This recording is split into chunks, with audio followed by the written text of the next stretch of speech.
48 do Código Civil. Eu disse aos senhores na primeira aula, e vou retomar aqui agora, que a liberdade de testar sofre limitações. A limitação mais severa é a existência da legítima. A segunda limitação mais severa, a autonomia privada, virá da leitura do artigo 1848 do Código Civil. O que é importante nesse dispositivo? É antes explicar para vocês o sistema do Código de 16, explicar por que nós chegamos onde chegamos no sistema atual. Mas é óbvio que para isso eu vou explicar o que são as três cláusulas. As três cláusulas são restritivas, ou seja, retiram direitos do titular da propriedade. Uma é a mais ampla, que chama inalienabilidade, e a cláusula de inalienabilidade implica dizer que eu não posso tornar o bem alheio, porque aliar, tornar alheio, significa transferir a propriedade, e se o bem é inalienável, ele é não transferível. E, portanto, eu não posso doar, eu não posso permutar, eu não posso vender, eu não posso integralizar no capital social de uma pessoa jurídica, que está saindo do meu patrimônio e entrando no patrimônio alheio. E quando o bem, portanto, é inalienável, ele não pode ter a propriedade transferida. Essa é a cláusula mais ampla. É a que mais retira direitos do proprietário. Porque ele, na verdade, só pode fruir, alugando, por exemplo, ou usar, usando, por exemplo. Portanto, a cláusula de inalienabilidade deixa a propriedade decepada, restrita, limitada. A segunda cláusula possível, então eu estou indo da mais restritiva para menos restritiva. A segunda cláusula possível é a chamada cláusula de impenhorabilidade. Atenção com essa cláusula, porque essa cláusula tem uma ideia que pode conduzi-los ao erro. Quando alguém impõe uma cláusula, para ser mais preciso, uma cláusula de impenhorabilidade, automaticamente o que vocês percebem, até pela leitura processual, se o bem é impenhorável, ele está a salvo dos credores daquele que deve e é titular do bem. Isso é brincadeira. Isso é brincadeira. Muito bem. A salvo dos titulares, dos credores do titular do bem. Então, se eu dou com cláusula de impenhorabilidade, os credores do donatário, do meu filho, do meu sobrinho, do meu amigo, não têm manos sobre aquele bem. Aquele bem está salvo dos credores do donatário. E aí, normalmente surge uma pergunta, que os alunos se fazem, e que eu me fiz por muitos anos. Mas espera um pouquinho só. A doutora Alessandra é uma grande amiga, e eu sei que ela está cheia de dívidas. Sim. Eu vou doar para ela o bem. Sim. Eu vou apor uma cláusula chamada impenhorabilidade. Então eu já estou doando em fraude aos credores dela. Esse seria um raciocínio. Mas esse raciocínio está errado. Alguém sabe me responder por que está errado? Por que eu não estou doando em fraude a ninguém? Porque se não doasse, ela também não ia ter o bem para dar para os credores. Porque quando os credores se tornaram credores, não existia aquele bem no patrimônio dela. Não é que ela tirou do patrimônio que ela tinha para prejudicar terceiros. E, portanto, nesse momento, o que eu posso lhes dizer é: o credor não podia contar com um bem futuro para satisfação de uma dívida. Se eu empresto a Alessandra hoje e ela tem 0 no patrimônio, o problema é meu que emprestei com 0. Ah, mas amanhã ela ganha com a cláusula. Bom, o credor não pode contar com bem futuro. Reparem, senhores, o credor não pode contar com bens futuros. Era como contar com herança de pessoa viva. Porque se a Alessandra me deve hoje, atenção o que eu quero dizer aqui para os senhores, e o pai dela, graças a Deus, é vivo, eu poderia penhorar uma parte do patrimônio do pai dela que virasse herança se um dia o pai dela morrer? Bom, primeiro que diz que o pai dela vai deixar herança, ele pode gastar tudo em vida, certo? Segundo que ela pode morrer antes do pai e não ter herança. Então, bens futuros não estão no cômputo do credor. E se tiver, o problema é do credor, que computou mal. E é por isso, senhores, que eu posso doar para quem está coberto de dívidas. Bens impenhoráveis. E eles estão a salvo da manus injectio do credor. Ou seja, do credor do donatário. É por isso que eu posso, por testamento, deixar os bens com cláusula de impenhorabilidade. Ah, mas seu filho está cheio de dívida. É por isso que eu vou deixar com a cláusula. Para que ele tenha o bem sem que os credores do meu filho tomem o bem. Mas os frutos... Espera um pouquinho só. Nós vamos chegar nisso, que é a parte mais difícil. Essa é a parte mais difícil. Essa é a mais difícil. Nós vamos chegar nisso. Mas existe uma questão que é muito interessante. A impenhorabilidade... Duas questões interessantes. Claro que não atinge as dívidas de quem doa ou de quem testa, porque para os meus credores, que eu sou o dono do patrimônio, o bem é penhorável. E, portanto, eu não consigo proteger os meus bens colocando uma impenhorabilidade sobre os meus bens contra os meus credores, isso é óbvio. Portanto, a impenhorabilidade vai proteger para o donatário ou para o herdeiro nomeado em testamento. Está bem clara essa primeira hipótese? Eu não posso proteger meus bens dos meus credores, senão seria uma coisa simples de falar da credores. Eu torno tudo meu impenhorável. Segunda nota importante. A impenhorabilidade tem um segundo aspecto.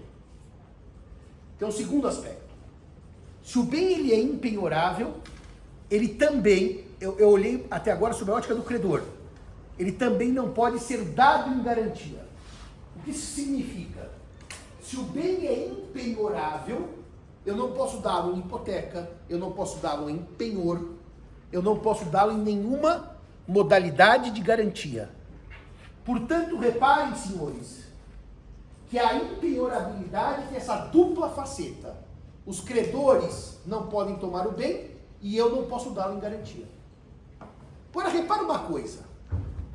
E daqui a pouco eu vou chegar na terceira cláusula, que ela é mais difícil até de explicar conceitualmente. É uma cláusula mais idiota. Eu vou explicar por que daqui a pouco. Se eu tiver doado um bem ou testado um bem com cláusula de inalienabilidade, eu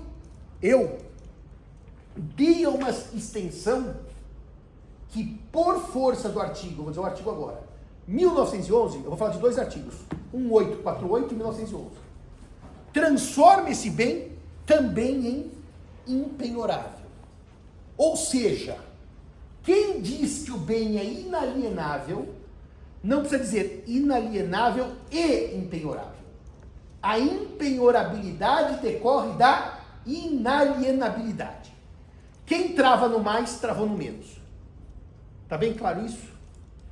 Então, desde a velhíssima súmula 49 do STF, que hoje é o 1911 do Código Civil, portanto, a súmula está na lei, 49 do STF, antes do STJ existia 88, o que é inalienável é automaticamente impenhorável. Tudo bem até aqui?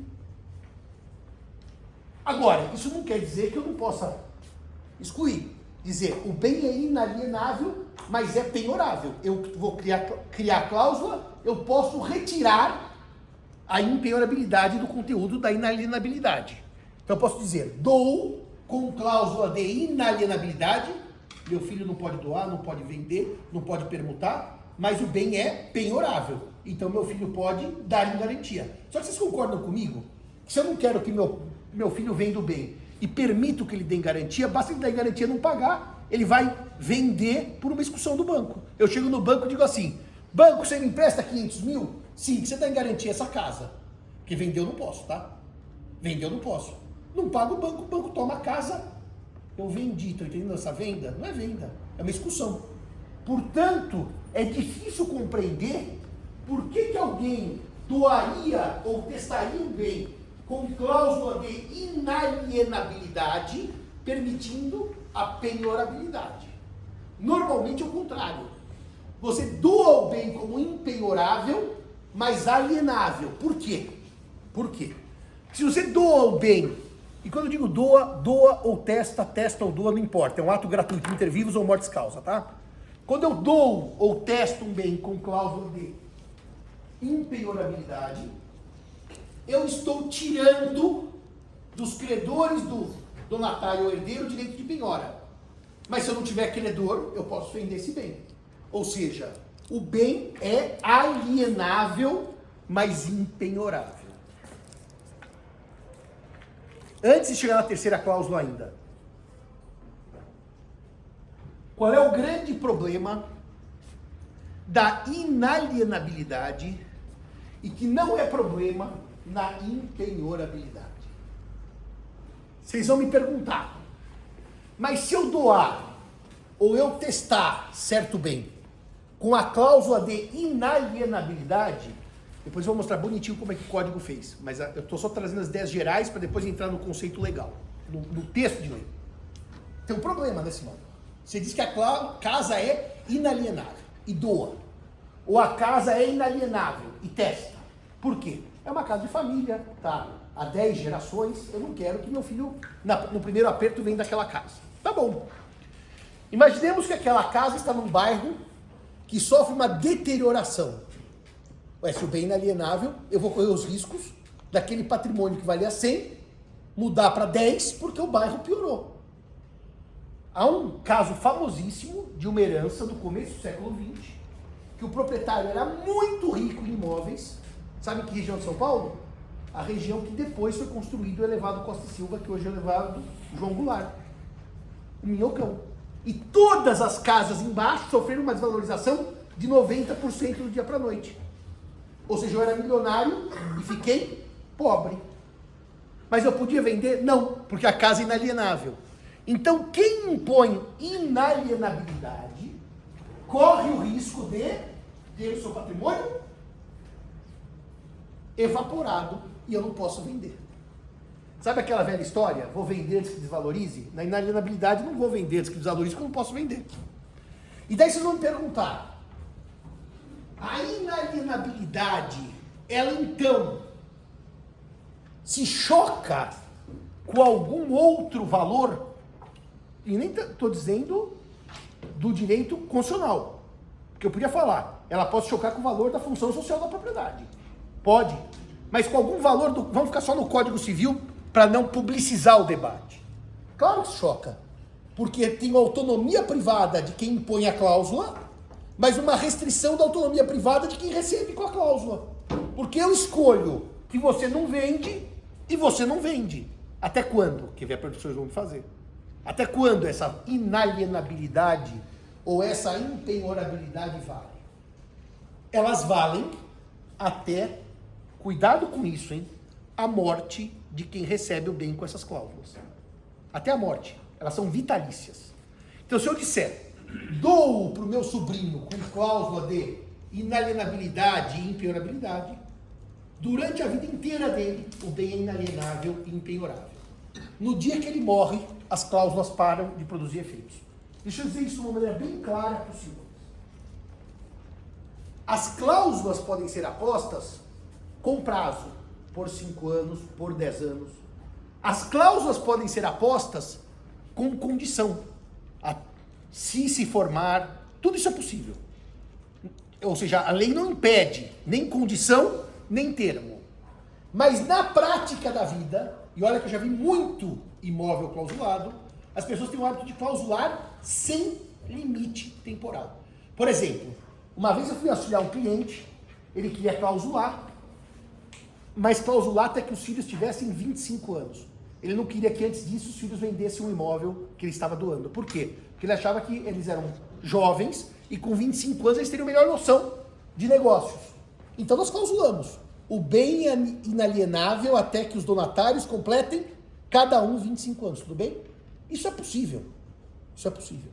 Só que na prática, muitas vezes eu digo, é inalienável. Isso vai até quando? A morte de quem recebe o bem. E cuidado com um detalhe. Se os senhores forem muito gulosos e gananciosos e quiserem dizer assim, o bem é inalienável nessa doação a Joana ou nesse testamento a Antônia, tá? E a inalienabilidade prossegue por mais uma geração. essa extensão é nula. O código só permite clausular por uma geração. Ou seja, gente, de uma para menos. Pode ser 10 anos, podem ser 5 anos, podem ser 50 anos. Mas nunca de uma para mais. Porque daí feriria mortalmente a função social da propriedade. Que eu poderia clausular pela eternidade. Meu filho ganha, não pode vender. Meu neto, que nem existe ainda, não pode. Meu bisneto, meu trineto. Estão entendendo isso? A cláusula para na primeira geração. Por isso que é muito interessante, já vou lhe dar a palavra. O que acontece, senhores? Quando o donatário ou herdeiro que recebeu a cláusula clausulada falece, automaticamente as cláusulas são liberadas. Basta esperar a certidão de óbito e levarem ao registro de imóveis, porque vocês vão ter que inventariar aquele imóvel, tudo bem, mas a cláusula não sobrevive à primeira geração. Pode falar. Eu ia perguntar se a pessoa morre antes do fim dos 10 anos, por exemplo. Coloca a cláusula por 10 anos. Perfeito. Eu posso pôr a cláusula vale por 10 anos, tá? E, portanto, a morte dele é irrelevante, ou ela é vitalícia. São duas coisas distintas. Se é por 10 anos, são 10 anos, com ele vivo ou com ele morto. Agora, é claro que daí tem um problema. Se eu puser por 500 anos, isso é tido como perpétuo. Porque ninguém vive 500 anos. E daí perpétuo não dá. A lei não quer clausulação perpétua, porque tira o bem do mercado para todo sempre. Então, vamos voltar na conversa. As cláusulas duram no máximo o período de vida daquele que recebeu o bem. Não mais que aquilo. Não mais que aquilo. Até admito, por um período razoável, eu posso clausular além da vida. Por 10 anos. Independentemente da... Mas assim, se eu começar a exagerar e eu retiro o bem do mercado, o juiz derruba a cláusula por afronta à função social da propriedade. A cláusula não pode ir além de uma geração, sob hipótese alguma. Qualquer cláusula que vá além de uma geração é nula nessa que a gente chamaria clausulação de segundo grau. Ela para no primeiro grau. Tudo bem até aqui? Bom, então, qual é o drama que nós vivíamos no Código de 16 e que o Código atual tentou resolver? A chamada motivação da cláusula que incida sobre bens da legítima. Estou trabalhando o artigo 1848. Motivação da cláusula que incida sobre o bem da legítima. Eu vou trabalhar, eu vou fazer tipo, não sei se vocês viram na Netflix, uma série muito legal chamada Guinness. Na última temporada a Paula sai e não sabe se ela atinge, porque vai ter que esperar a próxima. Então vamos fazer um parênteses e eu volto aqui. Na motivação. A terceira cláusula, que eu não trabalhei até agora, é a chamada incomunicabilidade. E a terceira cláusula, que é de incomunicabilidade, ela evidentemente vai ser a menor em termos de efeito das três. Inalienável, eu não posso tornar alheio. Impenhorável, eu não posso dar em garantia nem perder. Agora os senhores vão acertar isso aqui. Se o bem só, incomunicável, o que significa dizer? Só. Eu só escrevi, dou com cláusula de comunicabilidade. Testo com cláusula de comunicabilidade. O que isso quer dizer? O que é incomunicável, senhores? Exatamente isso. Não se comunica para o cônjuge ou companheiro de quem recebeu o bem. É exatamente isso. A cláusula de incomunicabilidade tem um único efeito. Não se comunica o bem com o cônjuge ou companheiro do herdeiro ou donatário que recebeu. E olha, senhores, deixa eu explicar para os senhores uma coisa. Eu posso ser solteiro e ganhar com a cláusula de incomunicabilidade, e se eu amanhã vier me casar por um regime, com uma comunhão universal, o que é meu, naquele caso, segue sendo só meu, que tem a cláusula. Então vamos pensar que uma criança de 10 anos ganha uma casa com cláusula de incomunicabilidade. Se ela se casar aos 20, 30, 40 ou 50, não interessa o regime. O bem é só dela. Tudo bem até aqui? Eu estou solteiro na primeira hipótese. Na segunda hipótese, eu já estou casado por comunhão universal, aquele regime que meus pais se casaram, e daí o tio doa para o marido ou o tio doa para a mulher com incomunicabilidade. Eu já estou casado pela comunhão universal. Aquele bem não entra no regime. Os senhores poderiam me dizer, mas Simão, peraí, quando você está solteiro e alguém doa o bem com incomunicabilidade, ele não está prejudicando ninguém, porque você não tem esse alguém na sua vida. Se você doa esse bem para alguém que está casado por separação total de bens, também não tem problema, porque separação total não tem o nosso. Tudo bem até aqui? Se eu dou para alguém que está casado por comunhão parcial, também não tem problema, porque a doação não entra na comunhão parcial. Estou entendendo o meu raciocínio? Para o solteiro, para o casado por separação. E eu estou em aula, viu, Otávio? Eu só saio da aula às 20 horas. Otávio, eu estou em aula. As pessoas não acreditam que a gente dá aula, né? Ninguém acredita nisso. O Bunazar liga todo dia durante a aula, o Otávio liga todo dia durante a aula, eles não acreditam que a gente dá aula. Eu vou me aposentar para poder só receber telefonema, das 18 às 20 horas. Então, eu dizia aos senhores e senhoras e senhoritas, o problema que pode chocar alguns dos senhores é o seguinte exemplo. Eu estou casado por comunhão universal de bens. Perfeito. Na comunhão universal, o que é doado para um, entra na comunhão e pertence também ao outro, certo? É um bem comunicável. Tudo bem até aqui? E daí o cara fala assim, eu quero doar o bem para minha filha. Tá bom. Qual o regime de bens? Comunhão universal. Bom, infelizmente, então, esse bem vai ser também do marido dela. Não, mas não quero. Eu não quero que meu genro seja coproprietário, meio. Então doa por cláusula de incomunicabilidade. Daí o amigo já fez, não, por que não? Não pode. Por que não pode? Não é meu. Não é meu.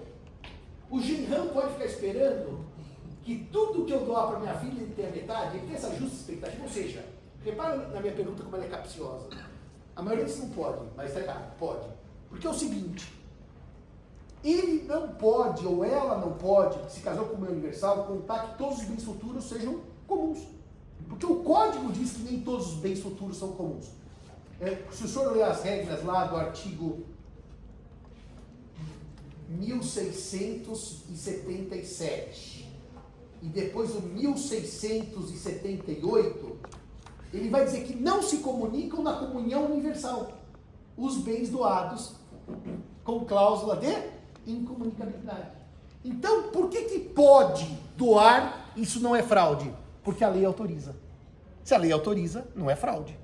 Ou seja, só para explicar de uma maneira bem didática, quando eu me caso por comunhão universal, acontecia muito isso, agora não tenho feito mais isso, de casar jovens antes de se casarem, procurar advogado para entender os regimes. Para escolherem, a partir de uma orientação jurídica, né? Então a gente pega o código, é uma cartilha. O que é meu, o que é seu, o que é nosso, na comunhão parcial, certo? Na comunhão universal, normalmente a gente fala assim, é tudo nosso. Errado. Porque a hora que você descer no artigo de baixo, tem o que é meu, na comunhão universal. A comunhão universal não é tudo nosso. Por quê? Porque o código disse, isso não é nosso, isso é meu. Então, repara, é muito interessante a observação do colega, porque ele faz assim, que não, como se eu estivesse fraudando o regime. Mas eu não estou. Porque aquela regra que eu li antes de me casar, presunção ou ficção de que todos conhecem a lei, está escrito que pode ter bens que não são nossos, são meus, mesmo na comunhão universal. Então, eu conto para vocês um detalhe interessante. Há muitos e muitos anos, um casal estava se divorciando. Eu não contei isso aqui, acho que eu não contei. E uma grande briga entre eles, casal, com 4 crianças, e... Ah não, contei na aula de família, não foi aqui. E aí o que aconteceu? O casal, num pé de guerra, a mulher não concordava com o divórcio, de jeito nenhum. Então uma briga eterna no fórum. E aí, o sogro e a sogra, sabendo que o filho era casado por comunhão universal, vendo aquela briga, e o casamento... de fato acabado, mas de direito, com um litígio grande, o casal me procurou, eu era estagiário ainda, e falaram, como é que faz para a gente deixar bens para o meu filho, que ela não participe, porque por comunhão universal, se eu morro, ela herda junto com o meu filho, na verdade o filho herda, ela é comunheira, né? Faz um testamento, e apõe a cláusula de incomunicabilidade, para dizer o quê? O bem que por acaso o meu filho herdar, não entra na comunhão. E aí, nós apusemos essa cláusula no testamento do senhor e da senhorinha, os pais do moço que estava brigando com a mulher.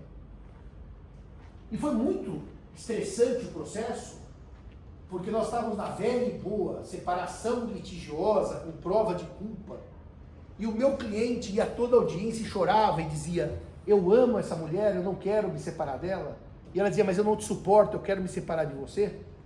Só que de repente, quando ele concordou com a separação, ela dizia, eu não quero mais me separar. E eu não entendia nada, eu falei, mas ela ficou brigando com ele, e ele chorando, agora que ele diz eu quero, ela diz eu não quero. Eu falei, mas o que está acontecendo aqui? Isso aqui está parecendo dramalhão mexicano. E daí eu descobri o porquê. Porque a velhinha adoeceu, a sogra.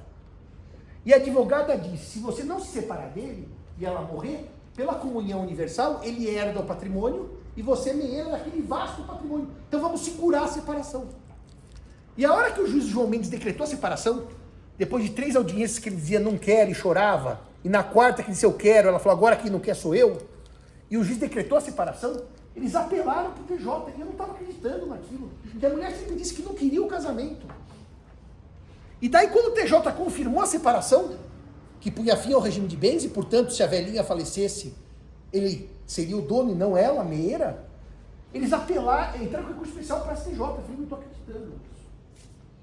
E na semana que marcaram o julgamento no STJ, publicaram no Diário Oficial, naquele tempo a gente comprava o jornal da ASP, cortava e colava na ficha, era copy-paste com cola print na fichinha. Eu falei para Patrícia, saiu o julgamento finalmente no STJ, vai acabar esse drama. Naquela semana a velhinha faleceu. A velhinha faleceu. No dia seguinte, 2 dias depois, julgaram.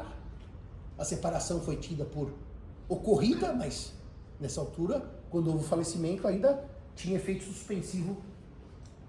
No resto não tinha, mas enfim, nós não tínhamos conseguido a decretação formal da separação. Eu falei, essa mulher vai querer o patrimônio que o filho, que o ex-marido herdou. E não deu outra. A advogada me liga no minuto seguinte. Olha, eu soube que a fulana morreu, então agora minha cliente quer saber como é que ficam os bens dela que o marido herdou. E eu sabia que o testamento tinha cláusula, porque eu tinha orientado a pôr a cláusula.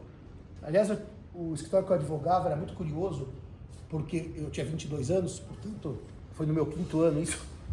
A advogada ia embora e a gente advogava. Ela só assinava a petição. Ela passava uma vez, podia assinar a petição. Ela não fazia nada no escritório. Ela não lia a petição, não fazia nada. Então eu e a minha colega advogávamos e ela aparecia à noite para dizer, tá tudo bem? Tá. Ela olhava a conta, raspava o dinheiro e a gente trabalhava.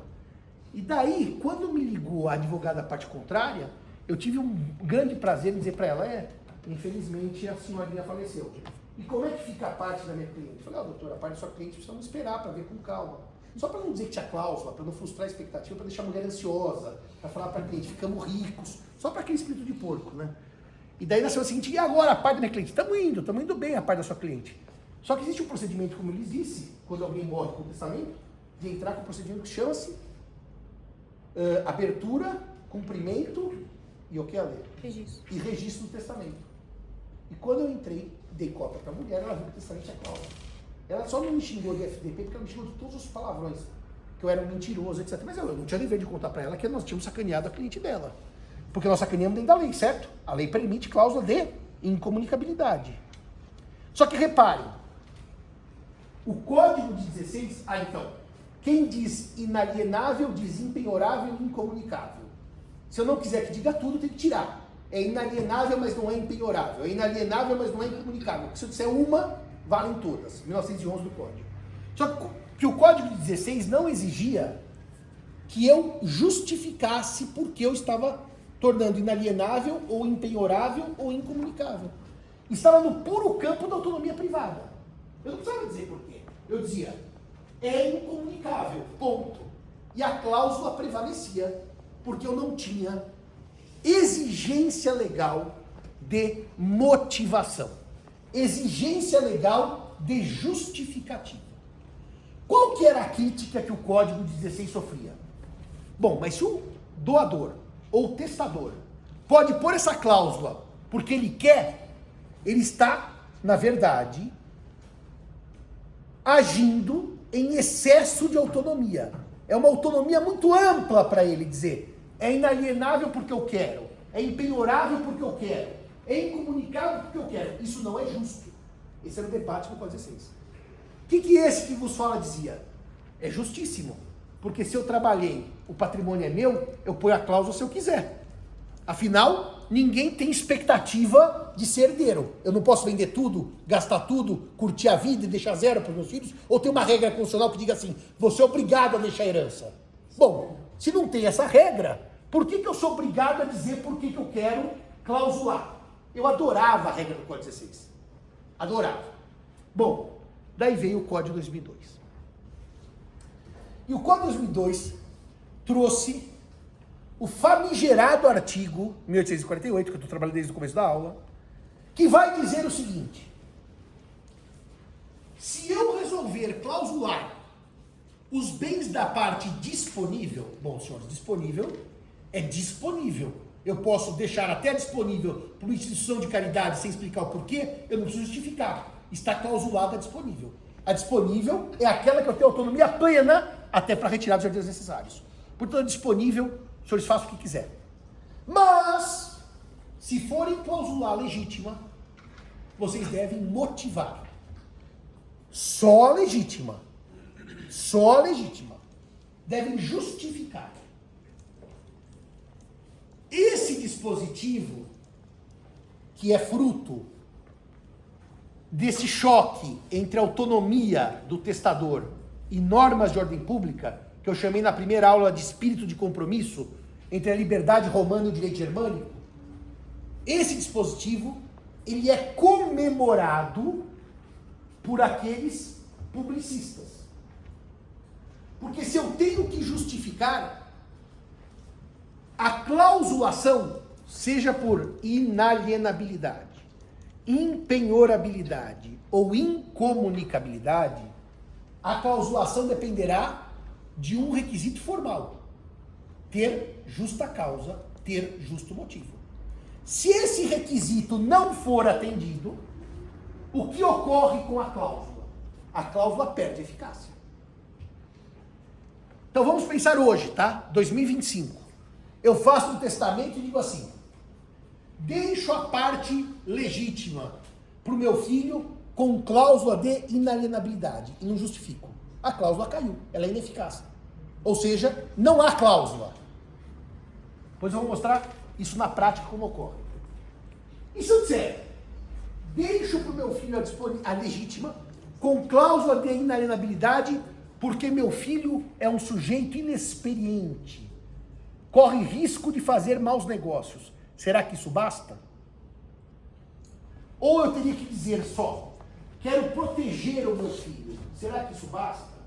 Qual foi o problema que o dispositivo abriu, senhores? O que é justo motivo, o que é motivo aceitável para se clausular os bens da legítima.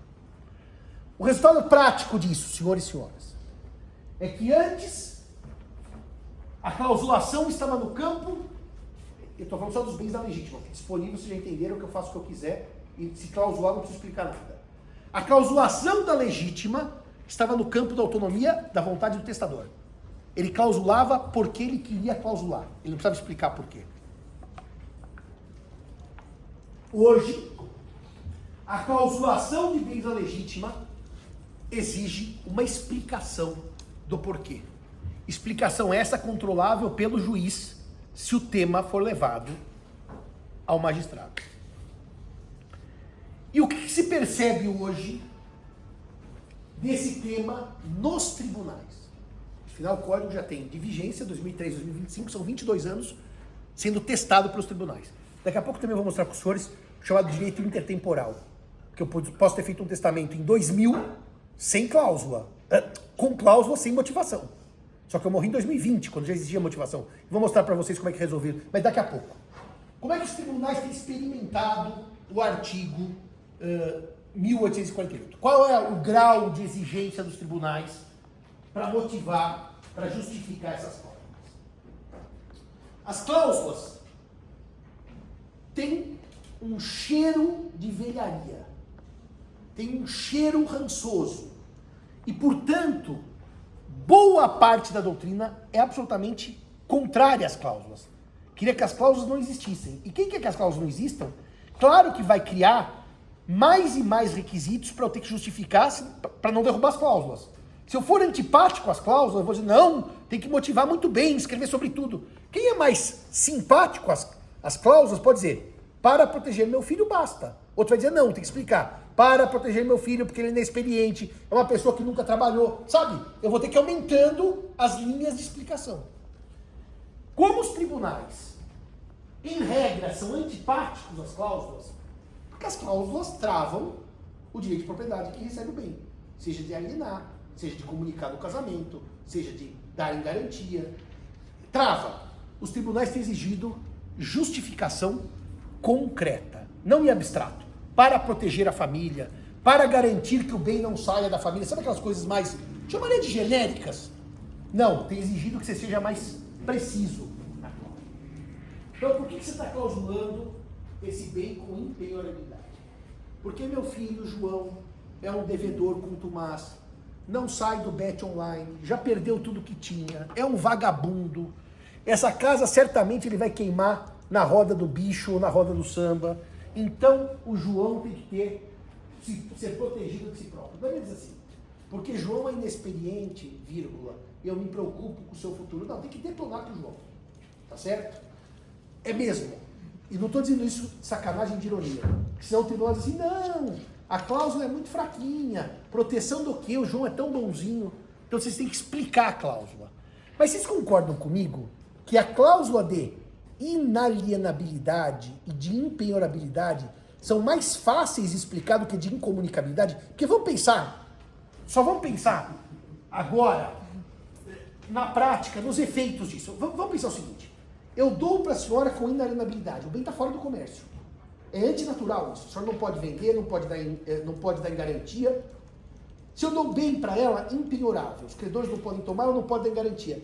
Mas pense comigo aqui, se eu dou só com cláusula de incomunicabilidade, repare por favor, você repara que a incomunicabilidade sozinha, ela é muito pequena de eficácia? Se ela ficar solteira até o resto da vida, essa cláusula nunca vai produzir efeitos, certo? Se ela casar por separação de bens, essa cláusula nunca vai produzir efeitos. Se ela casar por comunhão parcial, não vai produzir efeitos. A incomunicabilidade, senhores, ela é quase boba, se comparada à eficácia da inalienabilidade e da impenhorabilidade. Por que eu digo boba? Olha que coisa interessante. O que eu já escrevi sobre isso, vários artigos.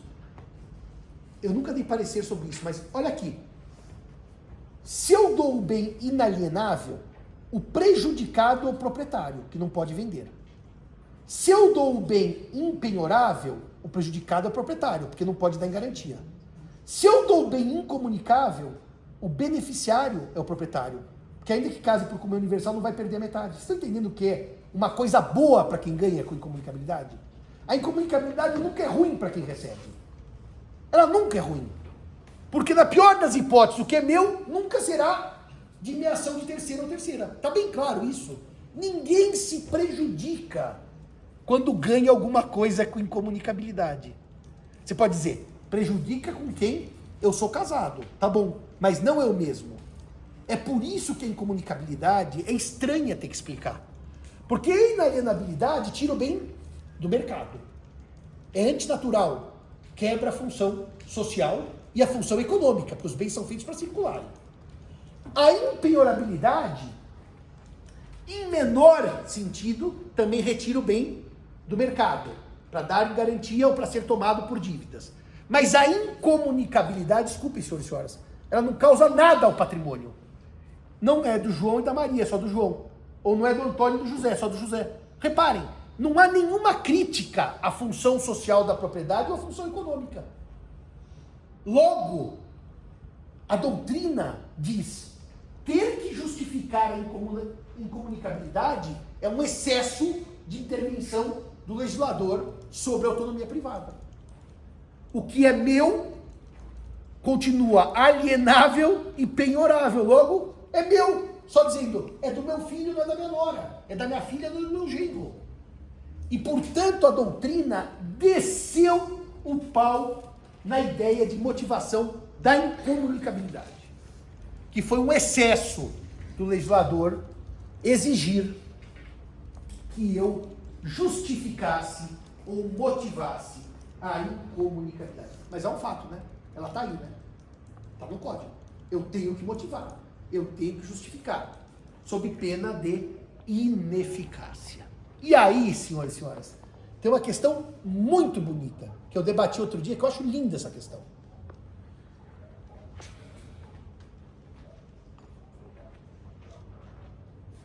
Eu tenho uma cláusula e eu não motivo a cláusula. Daqui a pouco eu vou fazer uma pequena nota sobre doação em testamento e motivação, tá? Eu estou falando lato sensu, daqui a pouco eu vou separar um pouquinho cada uma das duas coisas, mas só pensem comigo aqui. Vamos pensar uma cláusula testamentária. Deixo para o meu filho, legítima portanto, clausulada com incomunicabilidade, ou com impenhorabilidade, ou com inalienabilidade. Não justifiquei. Reparem no detalhe aqui. Olha que coisa bonita a pergunta que eu vou lhes fazer. Eu não justifiquei. Mas o meu filho aceita a cláusula. Ele que é o destinatário da restrição, aceita. Não reclama com o juiz. Não reclama. Não diz assim, juiz, meu pai esqueceu, derrube. Não, tá ótimo para mim. Fica com a cláusula. A grande pergunta é, e essa é muito bonita, se eu não motivei como testador no testamento, mas o destinatário da cláusula a aceita como ela está, sem motivação, eu estou diante de uma questão de ordem pública ou de interesse particular, privado. Se for de ordem pública, o juiz derruba a cláusula na caneta. Não motivou, a cláusula é ineficaz. Ou o juiz vai olhar aquilo na ótica do interesse dos particulares e vai admitir a cláusula sem motivação se o atingido por ela não reclamar, aceitá-la. O que os senhores acham? O que os senhores sentem? Que é uma questão de ordem pública ou de interesse só dos particulares? É para responder, não? Claro. Eu acho que tem os dois aspectos. Tem um certo aspecto processual aí, que poderia ser pensado como ordem pública, mas eu acho que o direito material prevalece em cima da questão processual, porque o objetivo é fazer aquilo que as partes queriam, né? Vocês concordam comigo que isto aqui tem muito mais que de direito entre os particulares do que de ordem pública? Ou seja, senhores, eu não posso renunciar à minha herança? Se eu posso renunciar à minha herança, eu não posso aceitá-la clausulada? Eu não posso, pior do que isso, não querer nada? Então, a doutrina afirma que a questão não é de ordem pública. E se eu vou pôr entre aspas, prejudicado, mas melhor ser atingido pela cláusula, não se opuser a essa cláusula, ela produz efeitos normalmente, e assim tem que ser. Porque aqui não tem interesse público. Mas qual é o problema desse debate? Sabe qual é o problema desse debate? É um segundo problema muito bonito. E esse já tem problema no judiciário. O meu filho está cheio de dívidas. Então, no testamento, para protegê-lo, eu aponho a cláusula de impenhorabilidade para o meu filho ser protegido de si próprio, porque já está com os credores. E aí, eu motivo a cláusula. Mas sabe aquela motivação que eu lhes falei genérica? Para proteger meu filho, para que meu filho não faça bobagens com o patrimônio. Não uma cláusula mais específica. O credor poderia pedir ao juiz que derrubasse a cláusula por ausência de justificação ou ausência de suficiência, não da própria justificação, insuficiência justificativa, motivacional, para que ele, credor, se valesse do patrimônio dado em garantia, quer dizer, do patrimônio transmitido com a cláusula, derrubando a cláusula, ele teria acesso a esse patrimônio? Eu acho que se para a pergunta anterior a gente respondeu que não é de ordem pública, esse credor não teria legitimidade para fazer isso. E me parece óbvio isso. Porque como esse credor não tem direito de contar com patrimônio que não era do devedor no momento do crédito, ele é credor anterior ao crédito, como é que ele vai derrubar para contar com bens futuros, que só surgem no meio da morte, para pagar dívidas antigas? Curiosamente, há alguns autores que, porque não entendem a estrutura das cláusulas, que admitem que o credor conteste a suficiência da motivação. O credor conteste. E o que aconteceu no caso concreto? Quem era, hein? Era uma grande fortuna. Agora não me lembro. onde eu vi isso aí. O filho, evidentemente, aceitou a cláusula com insuficiência, porque para ele era bom, tornava o bem impenhorável, ele não queria entregar para os credores. E os credores foram ao juízo para derrubar a cláusula. E o juiz aceitou a demanda. Eu não sei como é que acabou isso. Eu vi isso na imprensa, acho, especializada, algum site, alguma coisa assim. Não na imprensa, Folha de São Paulo, essas coisas. O que, evidentemente, como bem disse o doutor Arthur, se a norma não é de ordem pública, não é o credor que pode decidir o que acontece com o patrimônio, que ele não podia contar, porque quando contraiu a dívida, o patrimônio não era do devedor. E, portanto, para resumir a nossa prosa, no Código atual, o 1848 exige motivação sob pena de ineficácia da cláusula. O que a doutrina fez? A doutrina mais dedicada sobre o tema. Refletiu no que eu vinha dizendo para os senhores até agora. Se a incomunicabilidade não é ruim para quem recebe, não restringe o direito de quem recebe, a justificativa, a motivação pode ser mais leve, mais ligeira, mais, eu diria, sucinta. Por quê? Porque quando eu digo só é incomunicável, você não tem nenhum prejuízo em ter esse bem incomunicável, você que recebe. E, portanto, a doutrina tem admitido para a incomunicabilidade uma justificativa mais singela, mais genérica. Mas para a inalienabilidade e para a impenhorabilidade, a justificativa deve ser mais profunda, mais concreta, mais casuística. Repito, qual é o fundamento de separar coisas que estão no mesmo dispositivo? É que na impenhorabilidade, na inalienabilidade, há prejuízo a quem recebe. Na incomunicabilidade só há benefício para quem recebe. Portanto, eu não trato coisas iguais de maneira diferente. Eu trato coisas que têm desideratos diferentes de maneira diferente. Não é que eu... mas professor, as três estão no mesmo artigo, na mesma linha, mas são coisas ontologicamente diferentes. Tudo bem? Tanto é verdade que o projeto de Código Civil retira a motivação das três ou só da incomunicabilidade? De todas, né? Código testador, estabelecer cláusula de inalienabilidade, impenhorabilidade e dados com bens legítimos. Só diz isso e para de falar da justificação. E, portanto, não há exigência de motivação, voltando ao que dizia o Código de 16. Ainda hoje eu confirmei com o professor Tartucci, que esteve dando aula de manhã, o que eu falei para os senhores na aula passada, que a sucessão testamentária, se tem uma coisa no projeto que não tem sido objeto de nenhum tipo, nem de crítica, nem de sugestão, é ela. Ela está incólume pela doutrina, porque realmente não há grandes temas aqui de controvérsia. Uma derradeira nota sobre as cláusulas, depois eu vou falar sobre a conversão dos bens à legítima, que é um outro direito que a lei restringe, mas já vou chegar lá. Uma outra questão. Em 2002, o Código estava em vacatio legis, eu era coordenador de um curso lá em Manaus, eu ia todo mês, passava uma semana em Manaus, e eu convidava professores para participar desse curso. E num dos convites que eu fiz, eu levei um professor, um civilista bastante renomado, e fiz uma pergunta para ele em 2002, que eu vou fazer para os senhores aqui, a mesma pergunta. O Código Civil diz no artigo 1848, portanto, em matéria de sucessão testamentária, esse é o locus, afinal, o tema da nossa disciplina é esse, que para clausular os bens da legítima, é o termo que está na lei, tá? Eu preciso justificar, motivar as cláusulas. Ponto. Para clausular os bens da legítima, eu preciso justificar, motivar. A pergunta que eu lhes faço é essa que eu fiz a esse professor em 2002.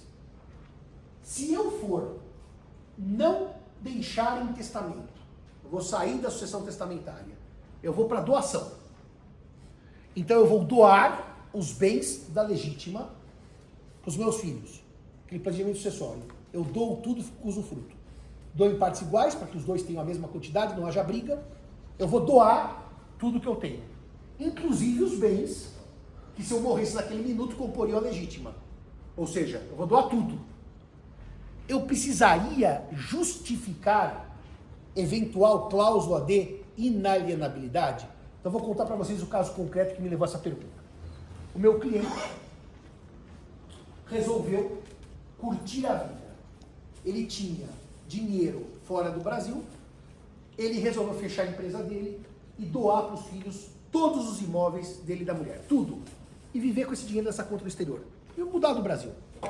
Ele doou tudo para os 2 filhos, que à época tinham 18 e 19 anos, tudo, em imóveis, com cláusula de incomunicabilidade, vitalícia, até os filhos morrerem, com cláusula de inalienabilidade e impenhorabilidade até os 30 anos. Portanto, ele segurou esse patrimônio na mão dos filhos, dos 18, 19 até os 30. Doação. O que quer dizer doação? Doação. Assinou o pai, assinou a mãe, assinou a filha Maria e o filho João, tudo bem? A pergunta que eu lhes faço é, nesse caso, que ele doou bens que compunham a legítima, ele precisava ou não justificar essas cláusulas? A incomunicabilidade vitalícia e a impenhorabilidade e inalienabilidade até que os filhos completassem os 30 anos. Ele fez por doação, tá? Não é testamento, ele está vivo. Pegou, foi embora, curtiu a vida com a mulher no exterior. E doou os imóveis para os 2 filhos. Precisa ou não motivar essa cláusula em doação?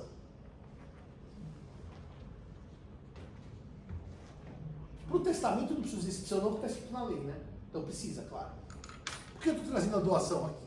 Porque eu quero ver o que os senhores pensam da aplicação analógica dessa regra, que está nos testamentos, para doação. Ou seja, o que eu estou provocando os senhores é o seguinte: a regra do 1848, que só existe para testamento, para legítima, para post-mortem, tem aplicação da doação, que é ato entre vivos. Essa é a pergunta que eu estou lhes fazendo. Quem quer arriscar? Quem quer refletir sobre isso? Quem quer me ajudar a responder essa pergunta? Pode arriscar. Via de regra, eu não acho simpático transpor uma restrição de uma norma para outra. O senhor não acha simpático ou o senhor acha que a lei proíbe que normas restritivas sejam aplicadas analogicamente? Porque simpatia é uma coisa que eu não tenho. Mas eu acho que aí nós temos um problema jurídico, que é uma norma restritiva de direitos que exige da pessoa uma determinada conduta prevista para testamento e aplicada à doação. Só por isso, aquela famosa frase do Carlos Maximiliano, as normas restritivas de direito são de interpretação para o caso concreto, mínima, não posso ampliá-las, não posso estendê-las, já indicaria que não, porque o testador está no 1848, o doador está no 544. E eu poderia ter posto, regra análoga se aplica à doação, lá no 1848. Ou, as cláusulas devem ser motivadas nos termos do 1848, na doação. Eu não pus nem de cá para cá, nem de lá para cá. Ou seja, o legislador não optou por trazer a motivação para a doação. Mas eu vou mais longe do que isso. Qual é que é o argumento para não se admitir a aplicação analógica do 1848 às doações? O primeiro é essa, das normas restritivas de direitos. Vai ter uma segunda. Os senhores concordam comigo que doação é um negócio jurídico bilateral que aceita quem quer? Então, olhem a diferença do testamento para doação. Filho querido, eu quero doar com cláusula de inalienabilidade. Papai querido, não aceito, porque eu só quero ganhar sem cláusula. Não formou a doação. Se ele aceitou, é porque ele aceitou a cláusula. Ninguém é obrigado a aceitar doação. E se ninguém é obrigado a aceitar doação, ele aceita donatário como proposto pelo doador. Logo, ao contrário do testamento, senhores, que eu já morri e eu joguei o ônus nas costas de alguém, a doação pode simplesmente dizer, eu não quero com essa regra. E exigir motivação para negócio jurídico bilateral, a doação não é negócio jurídico bilateral, não tem que ter aceitação do donatário, era a mesma coisa que exigir para que qualquer contrato gratuito eu expusesse os motivos. Por que você está doando com cláusula de comunicabilidade? Porque eu quero. Ah, mas explica para o outro. Não, o outro não aceitou. Ele que não aceitasse. É simples assim. Em negócio jurídico bilateral, eu nunca exijo motivação. Por que você está comprando? O que você está vendendo? O que você está doando? Ninguém fala assim, estou comprando porque a casa é bonita. Estou comprando porque a janela é uma janela que eu gosto. Então por que eu tenho que motivar uma cláusula se o outro pode dizer, nessas condições eu não aceito? Reparem, não faz o menor sentido trazer uma regra de negócio jurídico unilateral para negócio jurídico bilateral. Não faz o menor sentido trazer uma regra de negócio jurídico mortis causa para negócio jurídico inter vivos. E não faz o menor sentido, como disse o doutor Arthur, trazer uma regra que restringe direitos e aplicá-la por ampliação à doação. Ou seja, senhores, quem quer doar presume que o outro, para que a doação se aperfeiçoe, aceite. E se aceitou, aceitou nas condições estabelecidas, com ou sem motivação, com ou sem justificativa. Senão seria uma coisa ridícula, porque ele aceita e depois impugna o que ele aceitou. Ah, mas não motivou, então por que você aceitou? Não, mas não motivou, então por que você aceitou? Fica o cachorro correndo atrás do rabo. No testamento não, certo? Quando ele vem, já vem produzindo efeitos dados por um e não pelos dois. Tá claro isso para os senhores? Metade dos autores diz que precisa justificar na doação. Isso é um erro grave hermenêutico. É um erro grave hermenêutico. Às vezes, quando os senhores vão até o cartório diz assim, vou falar do pragmático agora, não é melhor, doação, tá? Não é testamento. Vai doar para o filho com a cláusula de incomunicabilidade vitalícia. Não é melhor escrever aí a razão? Então vamos separar o prático do teórico. Pela teoria é uma bobagem. Na prática, o que abunda não prejudica, certo? Vamos falar da prática agora. Mas eu não estou dizendo que assim, sem justificativa a doação tem uma cláusula nula. Ao contrário. Mas na prática, para evitar dor de cabeça, até a gente recomenda que justifique só para evitar dor de cabeça. Só para evitar um espertalhão no futuro querer impugnar a cláusula. Mas não é que precisa não, tá? Aquilo aí é já parte da advocacia. É aquele aconselhamento que a gente faz para evitar dor de cabeça. Mas está bem claro isso, que não há como se exigir motivação em doação, porque isso seria contra a natureza do negócio jurídico, que há acordo, produz efeitos intervivos, e pegar uma regra restritiva de direitos e ampliá-la para a doação. Está bem claro isso? Na prática. Manda justificar, é melhor. Dito isso tudo, eu vou trabalhar mais um parágrafo do 1848, que eu queria mostrar para os senhores mais uma restrição, e depois eu vou para as chamadas regras permissivas, tá? Eu já vou para elas. O 1848, não 1848 hoje, na sua inteireza, por favor, do começo ao fim. Salvo se houver justa causa declarada no testamento, não pode o testador estabelecer cláusula de inalienabilidade, impenhorabilidade e de incomunicabilidade sobre os bens da legítima. Parágrafo 1º. Não é permitido ao testador estabelecer a conversão dos bens da legítima em outros de espécie diversa. Não é permitido ao testador estabelecer a conversão dos bens da legítima, já vou explicar o que é isso, em outros de espécie diversa. Tem parágrafo 2º, né? Mediante autorização judicial e havendo justa causa, podem ser alienados os bens gravados, convertendo-se o produto em outros bens que ficarão subrogados nos dos primeiros. As cláusulas, antes de falar da conversão, podem ser minimizadas mediante chamada subrogação. Eu peço para o juiz para vender o que é inalienável, compro outro bem que segue inalienável. Eu troco o vínculo. Essa é a subrogação real. Então eu digo, excelência, preciso vender meu apartamento aqui, custa 500 mil, porque eu estou com 4 filhos, não cabem aqui. Mas eu vou comprar um de 1 milhão. Sabe o que ele faz? Ele subroga 500 mil. Fica metade inalienável e metade alienável. Isso é comum. Excelência, eu preciso trocar porque o bairro está muito violento. Eu preciso trocar porque eu mudei de cidade. Agora eu vou trabalhar em Recife, não em São Paulo. O que é trocar? É vender e o dinheiro da aquisição fica com o mesmo vínculo. Inalienável, incomunicável ou impenhorável. Só uma notinha rápida aqui. Há muitos anos, o senhor foi me procurar com a seguinte questão. Eles eram filhos de pais italianos, uma família que gostava de comprar imóveis, e compraram um grande, enorme terreno na Zona Leste, onde havia um galpão, na época que tinha muita fábrica na Zona Leste. Aquele galpão ficou inutilizado e aquela área foi permitida a edificação de prédios. Hoje tem avenidas da Zona Leste que são inteiras verticalizadas, né? E o terreno que valia 10 passou a valer, sem exagero, 500, não era 10 para 20. Porque passou você a poder construir naquela avenida. Problema, era o bem que os pais tinham deixado em testamento para os filhos com cláusula de inalienabilidade.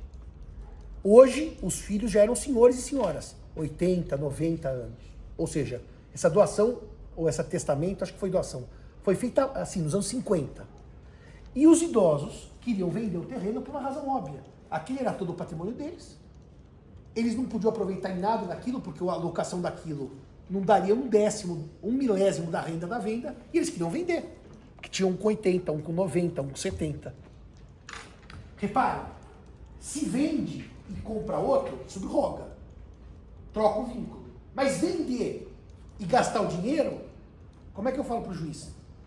O que é inalienável vai ser vendido e eu vou gastar o dinheiro. E aí surgiu uma jurisprudência, eu não gosto de chamar de uma jurisprudência, mas uma linha de pensamento da jurisprudência que admitiu, em hipóteses especiais, vender e jogar fora o vínculo, esquecer o vínculo. Isso é contra a natureza do instituto. Quais são os casos em que a jurisprudência admite não essa troca, não essa subrogação? Normalmente pessoas idosas e com problemas de saúde e que precisam daquele dinheiro para se tratar, ou pessoas que estão passando necessidade e precisam daquele dinheiro para sobreviver. Hoje há permissão da jurisprudência não para subrogar, para trocar, mas para vender e esquecer o vínculo.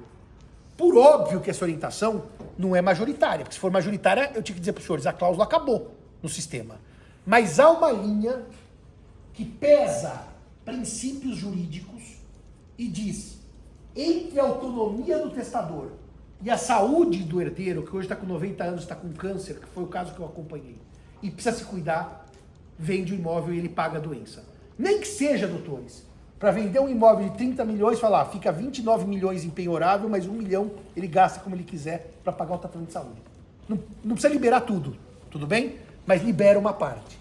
Porque também não é justo, num texto de justiça aristotélica, dar a cada um seu, deixar a pessoa morrer de câncer, porque o bem é inalienável. Isso não há direito do justo que justifique falar como seu pai.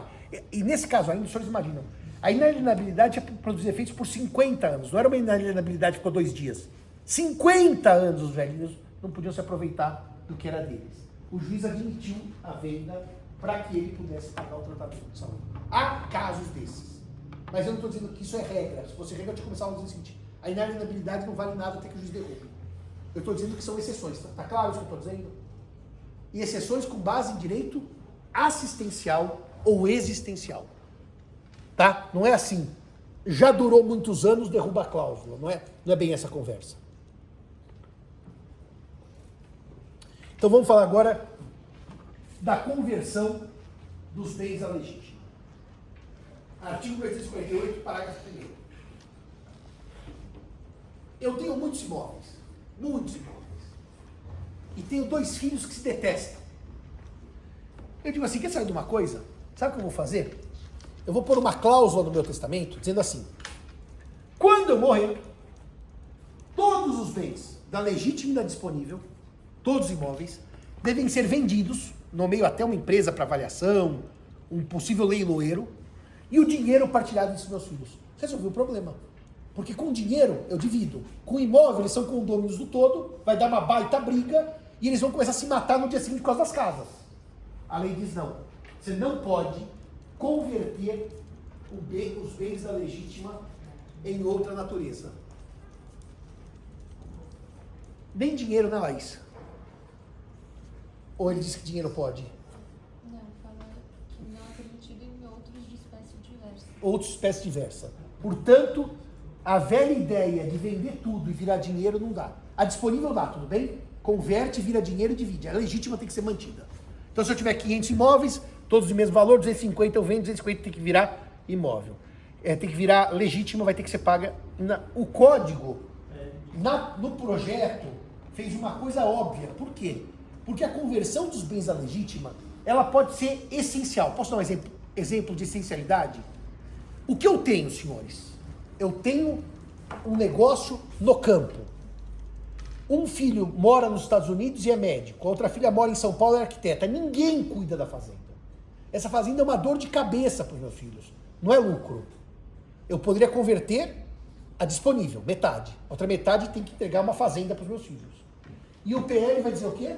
Pode converter em dinheiro. Não é permitido ao testador estabelecer a conversão dos bens da legítima em outro, de espécie diversa, e aí a inovação é, salvo se a conversão for determinada em dinheiro. Ou seja, a conversão em dinheiro é o que todo mundo deseja. Porque o testador poderia fazer um negócio assim, em tese, né? Uma ideia maluca. Vai vender as fazendas e comprar quadros de artistas famosos. Não, isso não pode. Nem vai poder com o PL. Mas converter em dinheiro é a melhor forma de evitar briga em planejamento sucessório bem feito. Principalmente quando eu tenho uma empresa que ninguém tem a menor vontade de seguir com a empresa está lá e vai ser um problema para os filhos, que vão se matar e quebrar a empresa. Então a conversão em dinheiro... Outra coisa que dá, que eu falei de obra de arte. Tem aquele quadro que compõe a legítima que os dois filhos querem. E os dois se matam pelo quadro. Converte em dinheiro. Hoje não é possível isso. Hoje a legítima tem que ser paga no bem que ela representa. Portanto, naquela velha conta, tá? 50% é legítima, 50% é disponível. Se o quadro couber na disponível, pode converter em dinheiro. Mas se o quadro for tão valioso que avança na legítima, eu não posso converter em dinheiro. Esta regra do PL é uma das que eu mais gosto de sucessão testamentária, que facilita o planejamento sucessório em muito. Eu tive um caso que eu acompanhei há muitos anos de um cliente cujo pai faleceu, 3 irmãos, e deixou uma quantidade gigantesca de imóveis. Gigantesca de imóveis. E só imóveis. Porque o senhor acreditava na riqueza na terra. Tinha dinheiro? Tinha. Mas a legítima estava em imóveis. Aliás, tinha imóvel aqui na Marginal, que o valor dele, de um imóvel, compunha o valor de outros 50, de tão valioso que ele era. O que aconteceu com a morte desse senhor? 2 filhos amigos e o terceiro inimigo, certo? Começaram a se digladiar. Vocês imaginem prestação de contas de aluguel de 200, 300 imóveis. Vocês imaginem gestão de 200, 300 imóveis. Se o pai tivesse posto, e não pode hoje, mas poderá, se o projeto for aprovado, que os bens são conversíveis em dinheiro, vende tudo, divide o dinheiro e acaba a briga. Por quê, senhores? Por quê? Se no dia seguinte, a morte, um irmão fica com 1/3, uma irmã com 1/3 e o dissidente com 1/3, vocês concordam que eles vão ter um condomínio de 200, 300 imóveis, que vai ter briga em 200, 300 imóveis no dia seguinte? Que foi aquele caso que eu falei para os senhores, que eu fiz a coisa que eu mais gostei de ter feito na minha vida e que acabou dando errado, que foi falar para o avaliador. Eu fiz uma petição de 15 laudas no dia 14 de dezembro, último dia antes do recesso, 15 de dezembro, fui despachar com o juiz aqui da família e falei para o juiz: excelência, não sentenciou o processo com todos os imóveis em condomínio. Porque hoje o senhor tem uma briga no inventário, certo? Mas o senhor vai ter 300 soluções de condomínio. 300 brigas em cada casinha. Vamos fazer uma avaliação do todo e separar os imóveis pelos filhos, não em partes iguais, mas em valores correspondentes. Não em condomínio, mas de maneira separada. E o juiz disse assim: o senhor tem razão, professor Simão, isso aqui vai virar uma briga interminável. E daí eu fiz uma reunião com o advogado da outra parte. Falei: olha, nós precisamos chegar num acordo, senão o juiz vai fazer isso. E o advogado virou na minha frente e falou assim, o cliente dele: não vai fazer isso nunca. O Simão está blefando. Eu falei: o juiz vai fazer isso. O Simão está blefando, hahaha. No primeiro dia após o recesso saiu a decisão. Avaliação de todos os imóveis. O senhor sabe qual é a consequência da avaliação de todos os imóveis? O valor não é mais o valor venal de referência. É o valor real. Sabe o que acontece com o imposto? Sai de 1 para 300. Daí o advogado me ligou. Ah, você fez isso, né? Agora eu vou derrubar no tribunal. Falei: você não vai derrubar no tribunal. O tribunal manteve a decisão. E daí os 300 imóveis entraram em avaliação. E o imposto que eles iam pagar de 1.000 foi para 300 mil. Nossa, explodiu o imposto. Daí ele me ligou. Ah, vamos fazer um acordo. Falei: vamos. Resolvi. Deu certo a minha estratégia. Fiz 9 propostas de acordo e levei para reunião. Porque agora que a minha estratégia deu certo, eu não queria que isso acontecesse. Eu queria fazer acordo. E desistir do processo, dá tudo certo, não avalia nada. O que meu cliente fez? Me destituiu dos autos. Falou: agora que o senhor conseguiu ferrar meus irmãos, eu não quero mais o senhor como advogado, e quero continuar brigando com eles. Mas você vai pagar 1 bilhão de impostos. Eu falei, é o que eu queria mesmo, ferrar com os meus irmãos. Mudou de país e a briga continua até hoje. Quer dizer, eu usei uma estratégia para fazer um acordo, no final não saiu o acordo, eu fui destituído e eles estão brigando até hoje. Quer dizer, então não basta um bom advogado, tem que ter um bom cliente também. A gente não faz milagre sozinho. E foi muito divertido, quando eu fui despachar com o juiz, quase foi o nome dele, com o juiz, é um juiz que sempre que eu chego lá, ele fala assim para os assistentes, vem tirar aquela dúvida, professor Simão. Então, normalmente é meia hora respondendo os casos concretos dele. E eu falei para esse advogado, eu vou ganhar. Ele falou, você vai perder. Ganhei e perdi, né? Porque perdi o cliente e a briga continua até hoje. Bom, isso para dizer o que para os senhores? A conversão de bens à legítima é uma exigência social para evitar litígio e para evitar, antes de tudo, condomínios indesejados, que são as piores coisas que o inventário de muitos bens pode deixar. Não nos esquecendo, senhores, que há casos em que os bens não são administráveis pelos herdeiros. Por quê? Porque a filha é médica, o filho é advogado e a indústria de salsicha do Rio Grande do Sul não é a vocação de nenhum deles. E daí o pai não pode mandar vender a indústria e converter em dinheiro. Tem que deixar a indústria, que é o único bem da legítima, para os 2 filhos. Tá claro isso? Regras interpretativas. Regras interpretativas, já falei. Agora são regras permissivas. Ah, não falei uma coisa ainda. Desculpem. Do direito intertemporal. Alessandra, lê para mim a questão do testamento com uma cláusula feita no Código Antigo, sem justificativa, e que a pessoa morre no Código Novo. Eu não falei da questão do direito intertemporal. É o 2048, alguém? 42. Então, lê o 2042 para mim, que eu esqueci dele. Aplica-se o disposto no caput do artigo 1848, quando aberta a sucessão no prazo de 1 ano após a entrada em vigor deste Código. Aplica-se a regra, motivação, para sucessão aberta 1 ano após a entrada em vigor desse Código. O que fez no Código Civil de maneira clara? Ele entrou em vigor dia 10 de janeiro de 2003, tudo bem? Se eu morro até 10 de janeiro de 2004, 1 ano, eu não preciso motivar. As cláusulas imotivadas prevalecem porque eu tinha 1 ano para motivá-las. E, portanto, senhores, as cláusulas imotivadas permanecem rígidas para todas as mortes ocorridas até 10/1 de 2004. Quem morreu já no dia 11 já precisava ter justificado. Ou seja, o que a lei fez? Deu 1 ano de prazo para o testador modificar o testamento feito sem motivação, sem justificação. O TJ de São Paulo errou aqui no julgado, mas é tão antigo e tão velho que eu não vou nem citar. O fato é que o direito intertemporal deu 1 ano para a pessoa motivar, justificar o que não tinha feito. Depois de 1 ano, a cláusula para de produzir efeitos. Mas voltamos naquele debate inicial.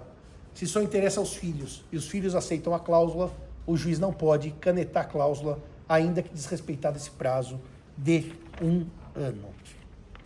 Muito bem. Regras permissivas do Código Civil.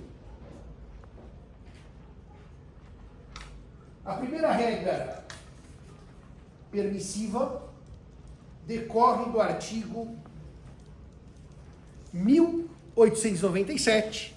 Eu já passei por ela, a Alessandra até lembrou essa regra, que vai dizer que eu posso nomear herdeiros e legatários sob condição.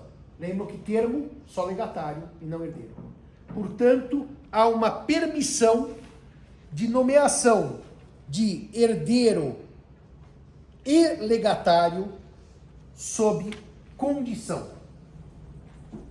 Seja ela suspensiva, seja ela resolutiva. O mesmo dispositivo, nas suas regras permissivas, permite nomeação de herdeiro ou legatário com encargo. Ou seja, eu posso dizer que eu deixo, vamos pensar que não tenho herdeiros necessários, tá? Só para ficar mais fácil. Tenho facultativos. Deixo a fazenda ao sobrinho João com o encargo dele reflorestar as matas ciliares. Ou deixo a empresa à sobrinha Maria com o encargo dela construir uma escola para os funcionários da fábrica, por exemplo. A lei admite herança, herdeiro ou legatário, sob condição e com encargo. Qual é a grande questão do encargo sucessório? Qual é a grande questão do encargo sucessório? Só vamos voltar um pouco atrás. Se eu faço uma doação com encargo e eu estou vivo, eu fiscalizo o cumprimento do encargo, porque afinal eu doei, e se você descumpriu o encargo, eu posso desfazer a doação. Chama-se revogação por inexecução do encargo. Tá bem claro isso? Inclusive, senhores, eu posso também não desfazer, revogando, mas exigir que o encargo seja cumprido. Eu doei para você reflorestar. Você não reflorestou? Juiz multa diária até que ele refloreste. Eu não preciso revogar. Eu posso exigir o cumprimento do próprio encargo. E a lei diz na doação por encargo que se o encargo for de interesse público, não aquele encargo do tipo prestar uma homenagem a mim, não é isso, de interesse público, como por exemplo reflorestar a margem do rio, que morto o doador, até o MP pode exigir o cumprimento desse encargo no interesse público. Morto o doador, porque o primeiro a ter direito a revogar ou exigir é o doador. Problema do encargo testamentário. O testador não está aí para exigir. Nem pode pedir revogação, porque ele já morreu, e nem pode pedir cumprimento, porque ele já morreu.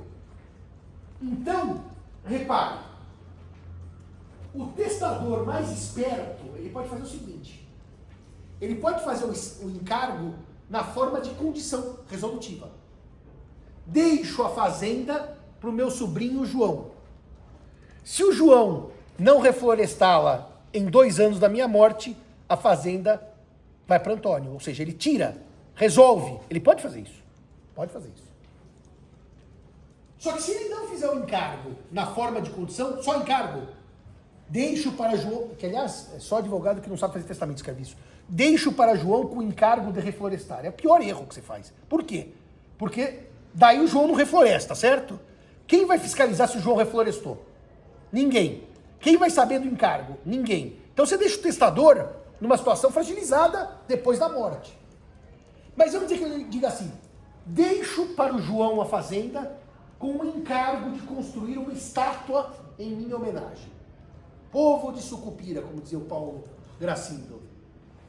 Bom, não é um encargo de interesse público. O Ministério Público não tem nada a ver com isso, é uma estátua em minha homenagem. Ou um quadro meu. Quem vai fiscalizar isso?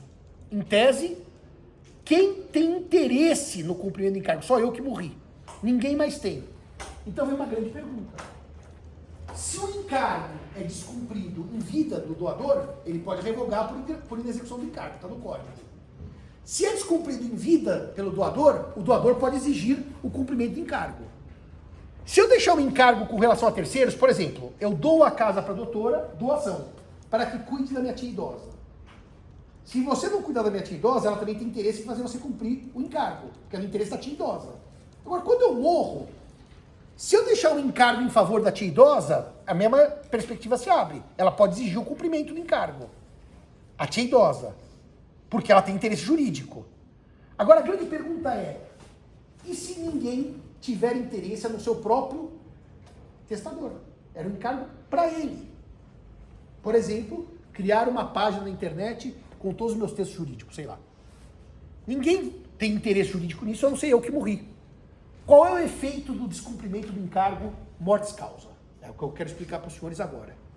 O efeito do descumprimento do encargo mortis causa.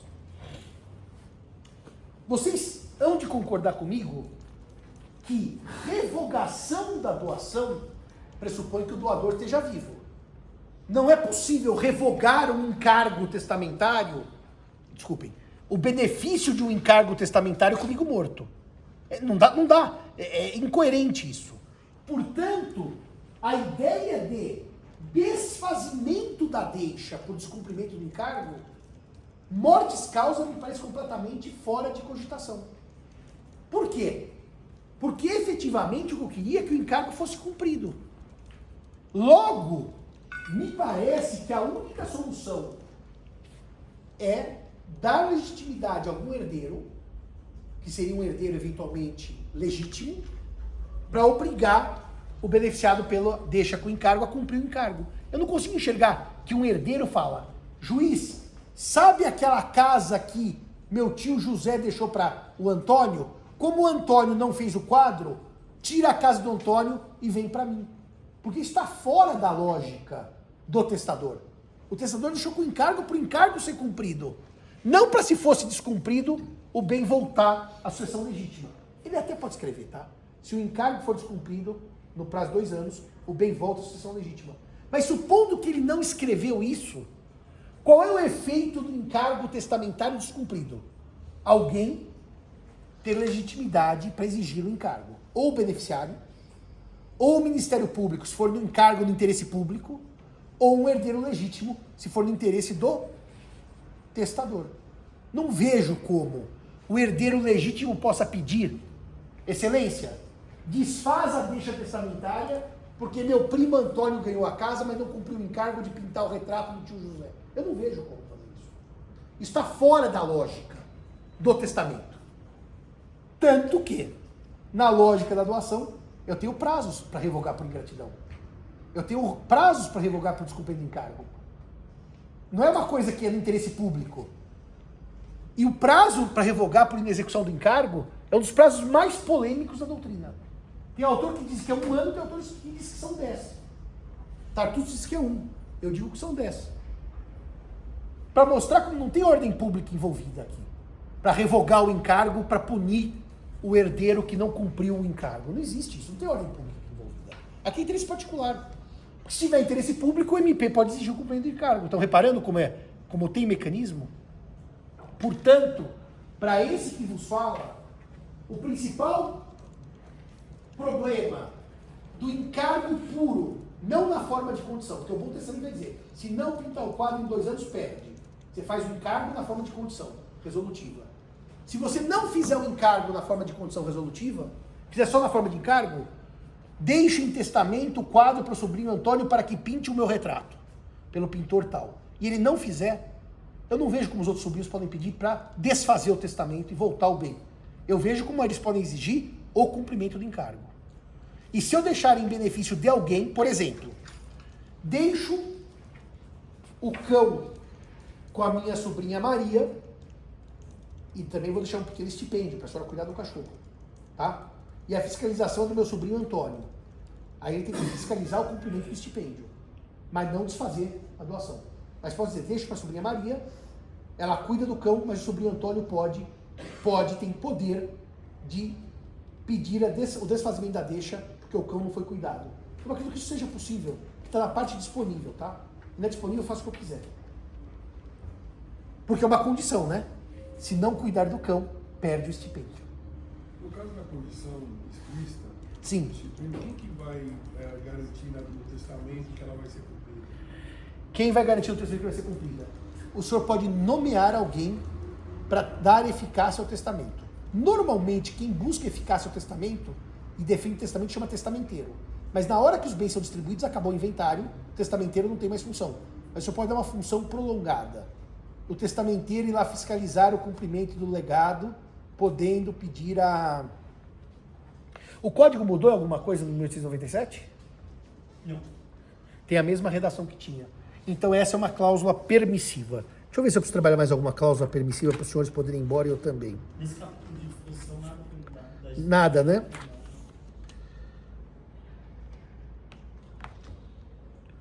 Aqui até no livro, quando eu fiz com o Tartucci, eu pus a minha opinião e o Tartucci pôs a dele, tá? Eu pus a minha opinião que a revogação da doação por ingratidão, ela tem um prazo de 1 ano, a contar da data, olha como ficou bonitinho naquela época, a gente escrevia assim naquela época, Assim, o coautor José Fernando Simão entende que não faz sentido estender a regra de 1 ano para a execução do encargo. Ou seja, o Tartucci entende que, por analogia à ingratidão, é 1 ano o prazo para desfazimento da doação por ingratidão e por inexecução. Eu entendo que é 1 ano para ingratidão e 10 para inexecução do encargo. Na doação, tá? Estou dizendo isso aqui na doação. E é isso. Era essa a regra que eu queria trabalhar com os senhores. Tá certo? Dito isso, acabamos as regras permissivas. Na aula que vem, quer dizer, na próxima aula que eu for dar, qual que é o tema? Legal. O tema é dos legados, que vai ser aquela grande revisão da teoria geral das obrigações, tá? Porque aí tem legado alternativo, legado da coisa incerta, legado sobre bem de terceiro, legado de crédito. Daí realmente é uma grande revisão da teoria geral das obrigações. Não na semana que vem, mas sim na outra. Para quem tiver interesse em assistir, amanhã a partir das 10 horas começa o primeiro debate da audiência pública do Código.